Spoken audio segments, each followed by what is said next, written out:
सुना सुना लोकने सुनाऊ पाँचो भाई जाके कोई हो समधिनी से और जहामार जाके कोई हो समधिनी से और जहामार साझे जानी मरी पाराते जानी दिहगार साझे जानी मरी पाराते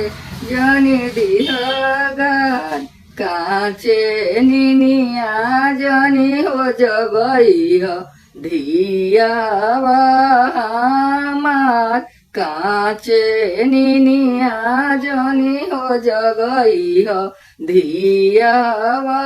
हमार सादा सुना लकनी सुनहु पाँचो भाई जाके कही हो समधिनी से कही हो समुझाय साझे हम मरब पाराते देवगार काचे निनिया हम ही जगईब पूत बहुआस।